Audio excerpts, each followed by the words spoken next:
Hello বান্ধবী, তোর কী খবর? আমরা যে পরীক্ষাটা দিয়েছিলাম সেই পরীক্ষার রেজাল্ট বের হয়েছে। আমি তো পাশ করে গেছি বান্ধবী। তোর কি খবর বল?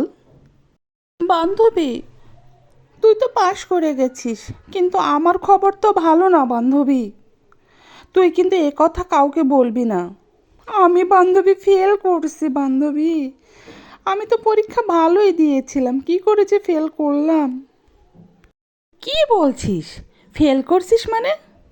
যেমন সহজ পরীক্ষা হয়েছে, ফেল করার তো কথা না। না, কোথাও ভুল হচ্ছে মনে হয়।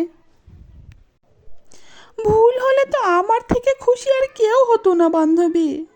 আমার এত মন খারাপ বান্ধবী, তোকে বলে বোঝাতে পারবো না। আচ্ছা, মন খারাপ করিস না। তো কয়টা সাবজেক্টে ফেল করছিস বান্ধবী? সে কথা আমি বলতে পারবো না। ফেল করছি এতটুকুই, এর বেশি আর আমি বলতে চাই না কাউকে কিছু। কয়টা সাবজেক্টে ফেল করছিস এটা আমাকে একটু বললে কি হয়? বলতে পারি এক শর্তে, তুই কিন্তু কাউকে বলতে পারবি না যে আমি 5টা সাবজেক্টে ফেল করছি। তোর কি আমাকে এমন বান্ধবী মনে হয় আমি যে তোর কথা কাউকে বলবো? এটা তুই ভাবলি কি করে? তুই 6টা সাবজেক্টের মধ্যে যে 5টা সাবজেক্টে ফেল করছিস, এটা আমি কাউকে বলবো? এই হলে আমার বান্ধবী, আমি কাউকে কখনোই বলবো না। আর তুই এটা নিয়ে একদম চিন্তা করিস না, কাউকে কিছু বলবো না আমি। তুই নিশ্চিন্তে মনে থাক।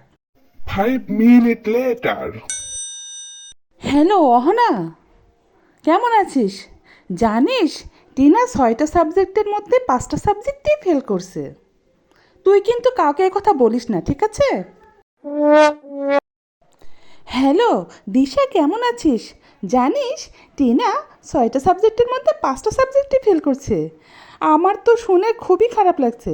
তুই কিন্তু কথা কাউকে বলবি না, ঠিক আছে?